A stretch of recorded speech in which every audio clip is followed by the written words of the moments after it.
హైదరాబాద్ లో మరో hit and run case ఆలస్యంగా వెలుగులోకి వచ్చింది. ఈ ఘటనలో ఒకరు ప్రాణాలు కోల్పోగా మరొకరు ప్రాణాపాయ స్థితిలో చికిత్స పొందుతున్నారు. కూకట్పల్లిలోని ఒక హాస్టల్లో నాగర్ కర్నూలుకు చెందిన 4 బ్యాచిలర్స్ ఉంటున్నారు. వీరిలో ఓ యువకుడి పుట్టినరోజు కావడంతో ఇటీవల మద్యం సేవించి కార్లో చార్మినార్ వెళ్లి పార్టీ చేసుకున్నారు. తిరిగొస్తూ నాంపల్లి రైల్వే స్టేషన్ సమీపంలో ఓ ఆటోను ఢీకొట్టడంతో డ్రైవర్కు తీవ్ర గాయాలయ్యాయి. అజయ్ అనే యువకుడు కారును ఆపే ప్రయత్నం చేశాడు. అయితే అతన్ని కూడా ఢీకొట్టి వెళ్లిపోయారు. కారు కింద పడి తీవ్ర గాయాల పాలైన అజయ్ నిమ్స్ లో చికిత్స పొందుతూ చనిపోయాడు. ఇద్దరిని పోలీసులు అరెస్ట్ చేయగా మరో 2 పరారీలో ఉన్నారు. ఆటో డ్రైవర్ పరిస్థితి విషమంగా ఉండడంతో నిమ్స్ కు తరలించి చికిత్స అందిస్తున్నారు.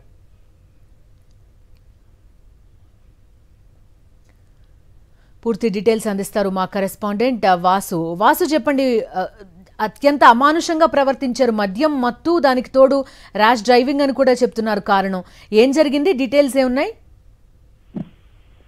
ఇది సాలసంగా వెళ్ళకొచ్చినటువంటి ఘటన హైదరాబాద్ నడిబొట్టు నాంపల్లిలో ఒక హిట్ అండ్ రన్ కేసు నమోదైంది. దీనికి సంబంధించి వివరాల్లోకి వెళ్తే రీసెంట్ గా ఆదివారం రోజు అర్ధరాత్రి కప్పగాయి కూడా వాళ్ళు చార్మినార్ లో బర్త్డే పార్టీ చేసుకుని కారులో కూకట్పల్లి వైపు వెళ్తున్న నేపథ్యంలో కూడా ఆటోను ఢీకొట్టారు. ఆటో డ్రైవర్ నరసింహరావు తీవ్ర గాయాల పాలై ఆ రోడ్డు పైన పడిపోయిన నేపథ్యంలో అటుగా ఉన్నటువంటి కొంతమంది స్థానికులు అజయ్ అనే యువకుడు ఆ కారును అడ్డగించే ప్రయత్నం చేశాడు. ఈ అజయ్ ని కూడా ఢీకొట్టి పారిపోయారు. కూకట్పల్లి సంబంధించిన 4 యువకులు.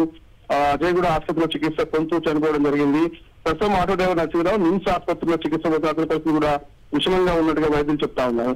అది ఇటెండెంట్ కేసు నమోదు చేసినటువంటి పోలీసులు సీసీ కెమెరా ఆధారంగా దర్యాప్తు చేసిన నేపథ్యంలో కూడా ఇద్దరిని అరెస్ట్ చేశారు. మరొక ఇద్దరిని పరారులు ఉన్నట్టుగా చెప్తున్నారు. వీరంతా కూడా కూకట్పల్లిలో ఒక హాస్టల్లో బ్యాచిలర్స్ గా ఉంటూ వాళ్ళు కాలేజీకి వెళ్తున్నట్టుగా తెలుస్తా ఉంది. వీరంతా కూడా మద్యం తాగి అర్ధరాత్రి దాటిన తర్వాత చార్మినార్ దగ్గర బట్టలు చేసుకుని రిటర్న్ లో వెళ్లిపోతున్న నేపథ్యం సంఘటన జరిగినట్టుగా ప్రస్తుతం పోలీసులు కూర్చున్నారు. మరో 2 కోసం గాలిస్తున్నారు.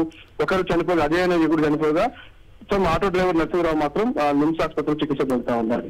Okay Vasu, thank you.